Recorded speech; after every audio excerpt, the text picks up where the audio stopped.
नहीं दिया। और नबी अकरम के गुजर जाने के बाद बहुत से कठमुल्लाओं ने अपनी तरफ से इस दीन में नई नई चीज़ें ईजाद करके हमें दी हैं, वो दीन नहीं हो सकती हैं। आप देख लीजिए,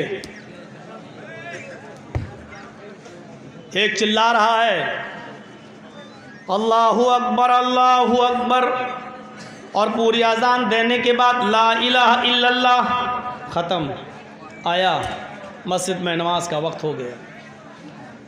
इसके बाद एक दूसरा आता है अल्लाहु अकबर, उसकी अजान भी ख़त्म होती है ला इलाहा इल्लल्लाह पर। उसके बाद वो नमाज़ पढ़ता है और नमाज़ पढ़ने के बाद फिर वो दरूद शरीफ या सलाम पढ़ना शुरू कर देता है।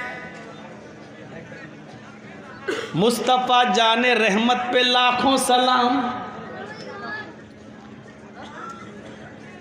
फला फला सलाम, फला पे लाखों सलाम। कभी आपने सुना है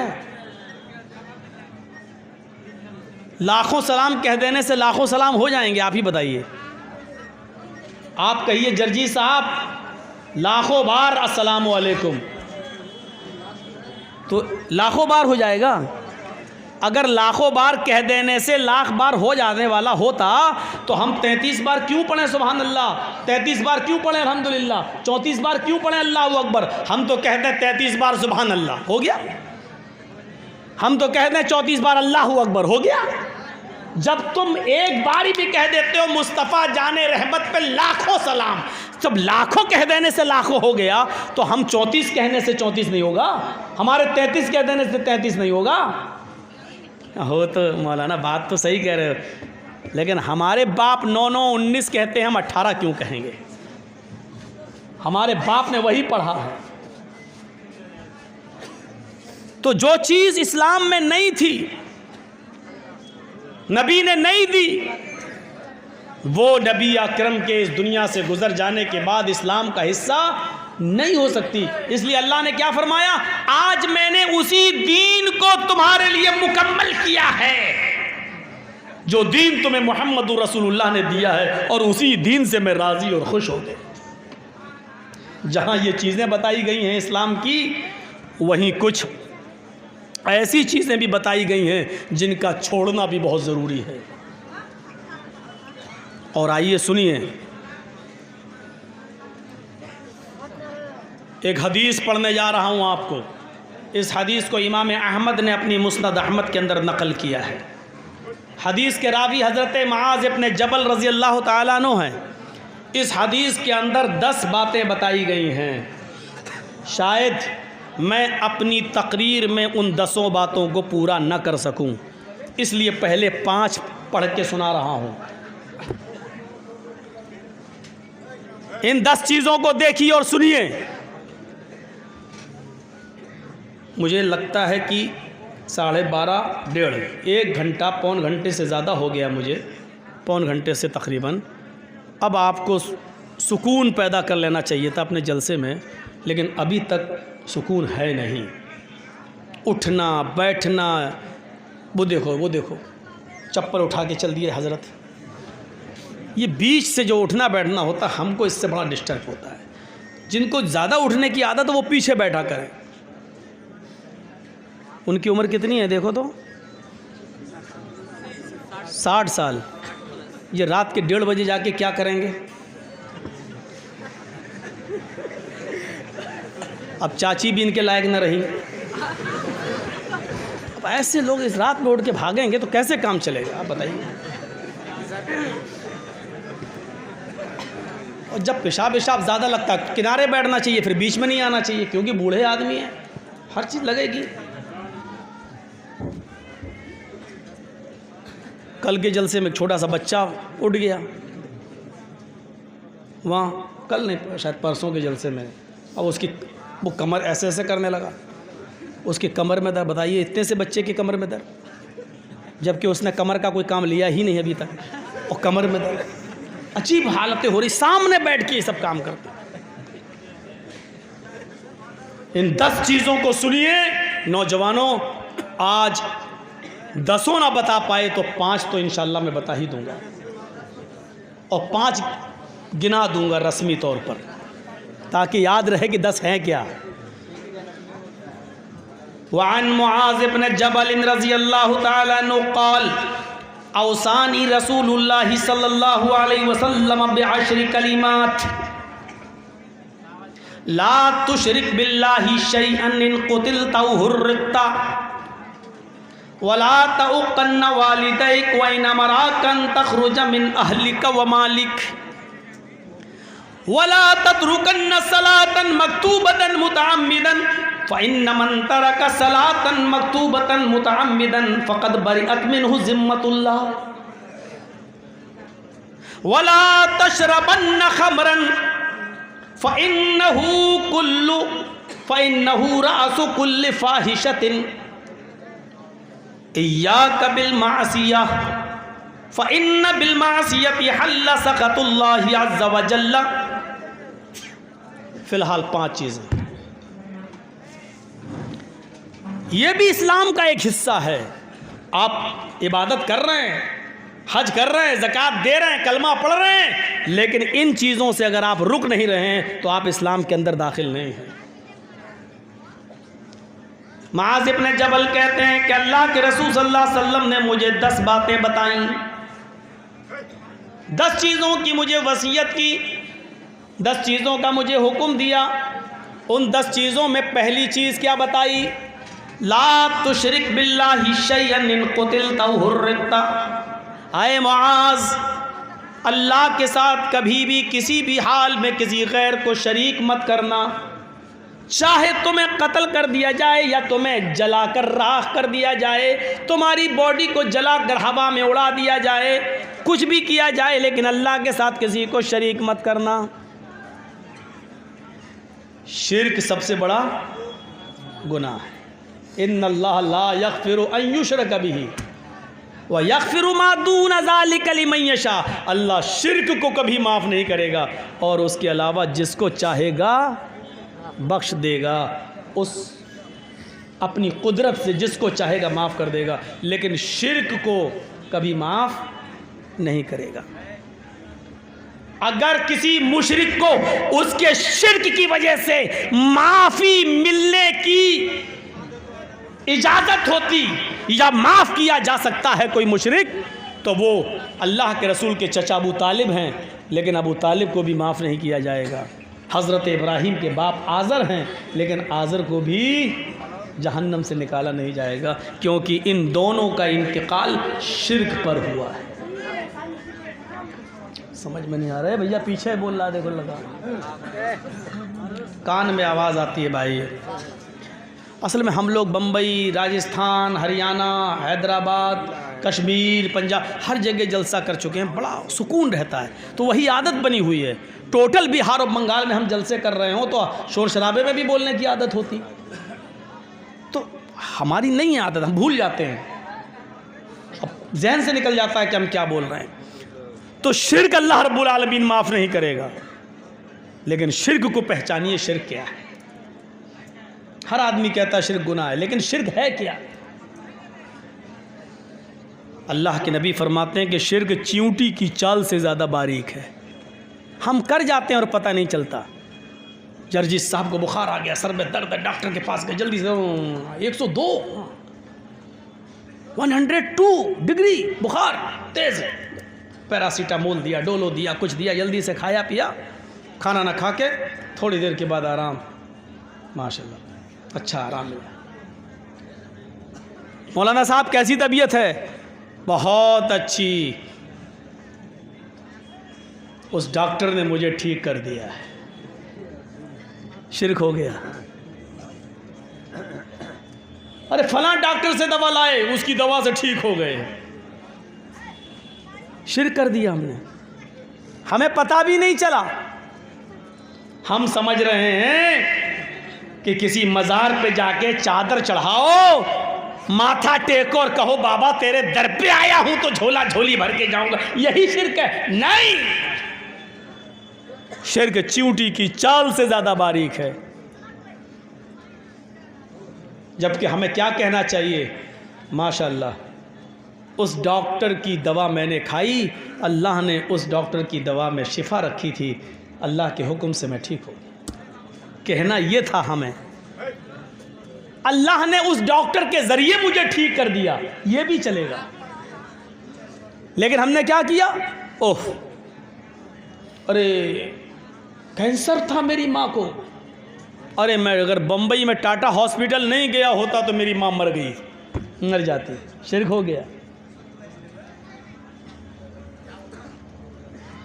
घर में कुत्ता पला हुआ, पालना नहीं चाहिए, मैं ये नहीं कह रहा हूँ कि पालो, बहुत से लोग पालते हैं।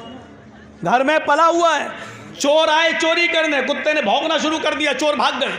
सुबह उठ के आपने कह दिया अगर कुत्ता ना होता तो चोरी हो जाती। शिर्क हो गया। इस कुत्ते की वजह से मेरे घर में चोरी बच गई। शिर्क हो गया। शेर के चींटी की चाल से ज्यादा बारीक है, लेकिन हाँ चूंकि यहाँ कसदन और जानबूझकर आप ये नहीं कह रहे हैं, इसलिए उस दर्जे में दाखिल नहीं होंगे, क्योंकि आपकी नीयत ये नहीं थी कि डॉक्टर नहीं सही किया है। आप ये जानते थे कि अल्लाह ही ने डॉक्टर के हाथ में शिफा दी है, लेकिन ज़बान से आपके निकल गया कि डॉक्टर की वजह से सही हो गए। यहाँ नीयत का दारो मदार है, नीयत देखी जाएगी।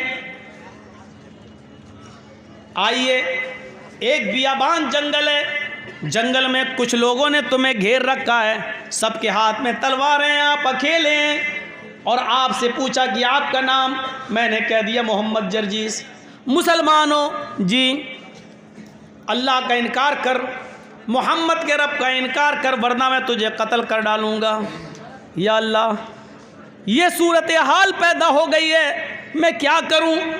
हदीस की किताब मुस्लिम शरीफ की हदीस के अल्फाज ये कहते हैं कि अल्लाह के नबी से यही सिचुएशन एक सहाबी ने पूछी थी कि जंगल में मैं अकेले पड़ जाऊं और लोग मुझे घेर लें और वो ये कहें कि मोहम्मद के रब का इनकार कर, अल्लाह का इनकार कर, तब मैं तुझे छोड़ूंगा। तो अल्लाह के रसूल, अगर मेरी जान जा रही हो, लेकिन अल्लाह का इनकार करने से अगर मेरी जान बच रही हो तो मैं क्या करूं। अल्लाह के नबी यहाँ क्या फरमाते हैं, आपने फरमाया अगर अल्लाह का इनकार करके तेरी जान बच रही है तो बचा ले, अल्लाह का इनकार कर दे, क्योंकि जब तू कलमा पढ़ता है तो उसका पहला हिस्सा भी इनकार पर ही मुश्तमिल है। ला इलाहा, कोई माबूद नहीं। आप तो अल्लाह का भी इनकार कर रहे हो ना, ला इलाहा, कोई है ही नहीं रब, कोई है ही नहीं माबूद इल्लल्लाह कह के अल्लाह का इकरार कर रहे हो। पहले तो आप इनकार ही कर रहे हो ना, पहले इनकार, ला इलाहा इल्लल्लाह, ला इलाहा, कोई है ही नहीं, अल्लाह भी, अल्लाह का भी इनकार, बाद में कह रहे हो इल्लल्लाह। तो अगर अल्लाह का इनकार करने से तेरी जान बच रही है तो बचा ले, जब वो तुझे छोड़ दें, घर पे आ जाए तो फिर इल्लल्लाह कह देना, यानी अल्लाह के अलावा कोई फ़र्क नहीं पड़ेगा, तुम्हारी जान बच जाए तो ऐसा कर सकते हो। अल्लाह का इनकार करके तेरी जान बच रही है तो बचा लो। उसने मसला बदल दिया। उस सहाबी ने मसला पूछा, अल्लाह के रसूल, अगर वो ये कहे कि मेरे मालिक को सजदा करो, भाई उन 5-6 लोगों में उसका कोई सरदार भी हो और वो ये कहे कि नहीं, 5-6 आदमी मुझे घेर लें, सबके हाथ में तलवार है, वो ये कहें कि मेरे मालिक को सजदा करो तब मैं तुम्हें छोड़ूंगा, इसके सामने सर झुकाओ तब मैं छोड़ूंगा, और सजदा करने से ही मेरी जान बच सकती है, वरना नहीं, तो क्या मैं सजदा कर दूं। तो अल्लाह के नबी ने यहाँ क्या जवाब दिया वो सुनिए। अल्लाह के नबी फरमाते हैं, नहीं, इन कुत्तिलता औ हुर्रिता, अगर तुझे टुकड़े टुकड़े भी कर दिया जाए तो करवा लेना, जलाकर राख कर दिया जाए तो करवा लेना, लेकिन अल्लाह के अलावा किसी और को सजदा ना करना। शिर्क समझ गए आप। अल्लाह को ये मंजूर है कि बंदा मेरा इनकार कर दे, लेकिन अल्लाह को ये गवारा नहीं है कि मेरा हक मार कर वो किसी और को दे दे, सजदा मेरे लिए है ये किसी और को कर दे, ये अल्लाह को गवारा नहीं है। आए दरे गैर पर सर झुकाने वालों, जंगल के अंदर अपनी जान बचाने के लिए भी किसी गैर के सामने सजदा करना जायज़ नहीं है। अल्लाह का इनकार करके जान बच रही है तो बचा लो, लेकिन अगर किसी को सजदा करके तुम्हारी जान बच रही है तो नहीं बचा सकते हो। मर जाना गवारा कर लो लेकिन गैर को सजदा ना करो। मुस्नद अहमद ही की एक हदीस है ना कि दो लोग एक बुत के पास से गुजरे, मर्रा रजुलानी आला सनम, एक बुत के पास से गुजरे, एक मूर्ति के पास से गुजरे। मूर्ति पर एक आदमी बैठा हुआ था, जैसे आज मंदिरों में बैठे होते हैं, मज़ारों पे बैठे होते हैं, उस पत्थर की मूर्ति पर एक आदमी बैठा हुआ था। उन दोनों से कहने लगा कर्रिब शैअन, कुछ चढ़ाओ इस मूर्ति पर, कुछ चढ़ाओ। सुनिए, बहुत गौर से सुनना, इस मूर्ति पर कुछ चढ़ाओ। इन दोनों ने कहा कि हमारे पास तो चढ़ाने के लिए कुछ नहीं है, मैं क्या चढ़ाऊं। उसने क्या कहा, कर्रिब वलौ जुबाबन, एक मक्खी ही मार के चढ़ाओ, लेकिन चढ़ाओ, अगर नहीं चढ़ाओगे तो जाने नहीं देंगे। ये हमारे बुजुर्ग की मूर्ति और तुम कुछ नहीं चढ़ाओगे, ये हमारे भगवान की देवी देवता की मूर्ति और तुम कुछ नहीं चढ़ाओगे, चढ़ाओ। का कुछ नहीं है, का मक्खी ही मार के चढ़ाओ। एक आदमी ने मक्खी मारी, उनमें से एक ने और चढ़ा दिया। उन दोनों में से एक ने एक मक्खी मारी और उस बुत पे चढ़ा दिया। फ़खल्लौ सबीला, उन लोगों ने इसका रास्ता छोड़ दिया, जाओ तुमने मक्खी मार के चढ़ा दी, तुम जाओ, तुम्हारी जान हमने बख्श दी। दूसरे से कहा तुम भी चढ़ाओ, उसने कहा नहीं, मैं गैरुल्लाह पर कोई चीज नहीं चढ़ा सकता। हदीस के अल्फाज हैं फ़क़तलूहु, उस मूर्ति पर बैठे हुए लोगों ने मिलकर इसको मार डाला। किस जुर्म में? इसने एक मक्खी भी मार के नहीं चढ़ाई, इसको मार डाला। फ़दख़लल जन्नह, अल्लाह ने इसको जन्नत में दाखिल कर दिया। एक मक्खी जिसने मार के चढ़ाई वो कहाँ गया? जहन्नम में। हम क्या क्या चढ़ा देते हैं। चलो भैया जल्दी कर लो, मदरसे का मामला है। जो लोग, आप लोग अगर ये काम पहले कर दें तो हम लोगों को क्यों टेंशन लें, नहीं करने तो करें।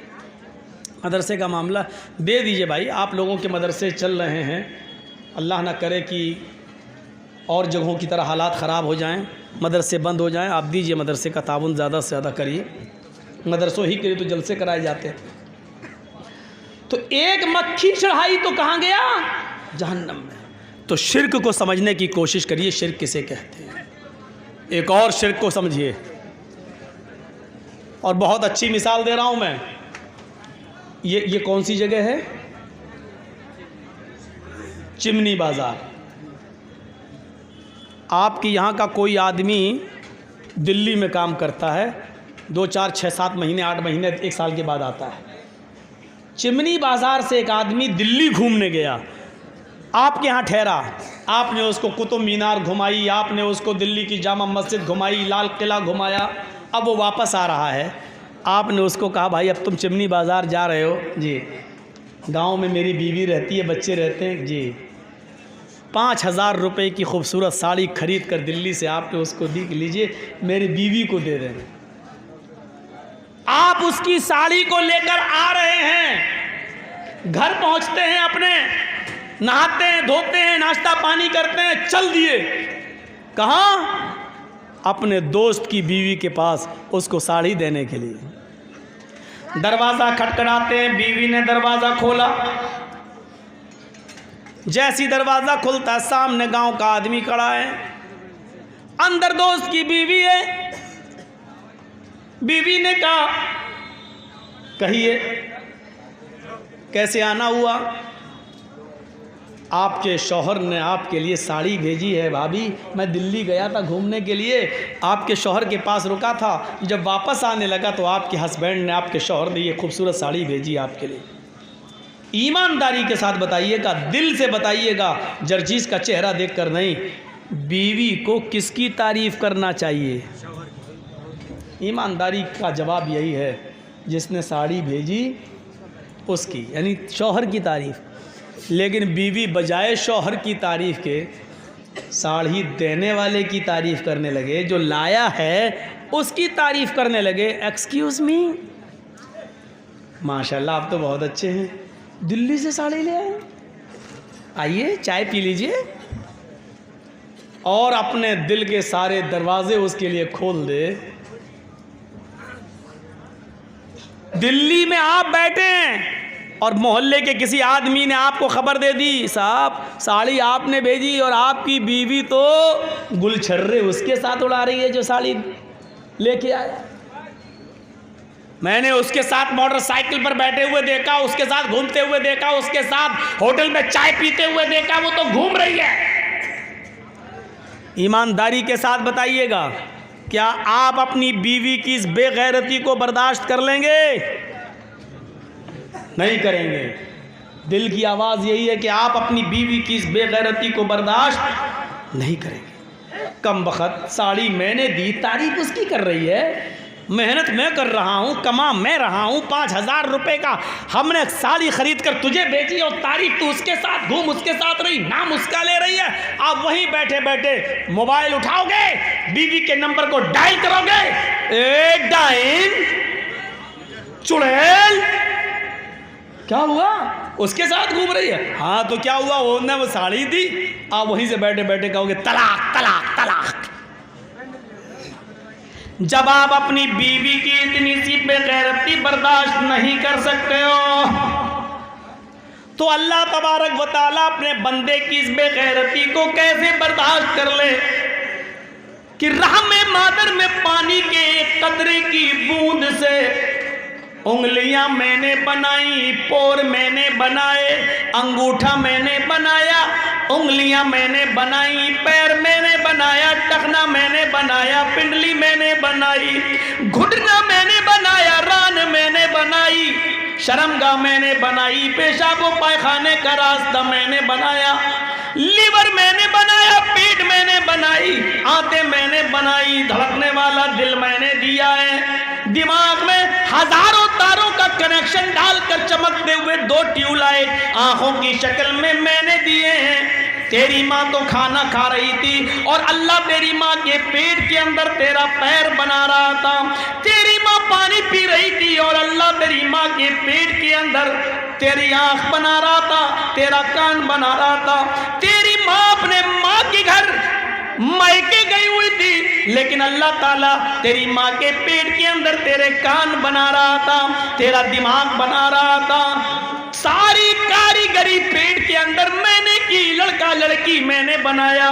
हाँ हाँ, तेरे दुनिया में आने से पहले हवा मैंने पहले पैदा कर दी, तेरे दुनिया में आने से पहले मैंने पानी पहले से मौजूद कर दिया, तेरे दुनिया में आने से पहले तेरी माँ की पिस्तान में हमने दूध पहले से भर दिया, सब कुछ मैंने किया।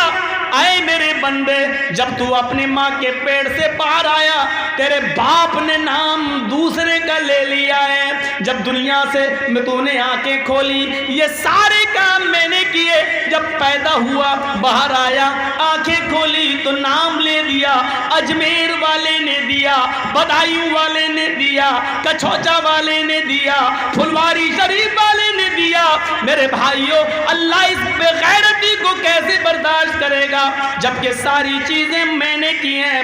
अयहसबुल इंसानु अय्युतरक सुदा अलम यकुन नुतफतम मिन मनी युमना सुम्मा काना अलकतन फखलक फसव्वा फजअल मिनहु ज़ौजैन अज़्ज़करा वल उन्सा अलैसा ज़ालिका बिक़ादिरिन अला अन युह्यिल मौता। ओ मेरे बंदे, बना सब अगर दुरुस्त मैंने किया। पानी के कतरे की खोपड़ी मैंने बनाई, हड्डी मैंने बनाई, हड्डी में गोश्त मैंने पहनाया, कलेजा मैंने बनाया, दिल मैंने बनाया, फेफड़े मैंने बनाए। फजअल मिनहु ज़ौजैन अज़्ज़करा वल उन्सा, नर और मादा मैंने बनाया, लड़का लड़की मैंने बनाया। अलैसा ज़ालिका बिक़ादिरिन अला अन युह्यिल मौता। जब मैं पहली बार बना सकता हूं तो तेरे मरने के बाद तुझे दोबारा जिंदा क्यों नहीं कर सकता, दोबारा क्यों नहीं उठा सकता? ओ मेरे बंदे, जब सारे काम मैंने किए, फिर तूने अजमेर वाले का नाम क्यों ले लिया है? मेरे बंदे, तूने बदायूं वाले का, कछौचा वाले का नाम क्यों ले लिया है? अरे तू जिनका नाम ले रहा है वो इतने कमजोर, इतने कमजोर, इतने कमजोर हैं कि इन्नल्लज़ीना तदऊना मिन दूनिल्लाहि लन यख्लुकू ज़ुबाबन, वो सारे के सारे मिल जाए तो एक मक्खी भी पैदा करने की ताकत नहीं रखते। मक्खी अगर उनके खाने की चीज से थोड़ी सी मिठाई लेके उड़ जाए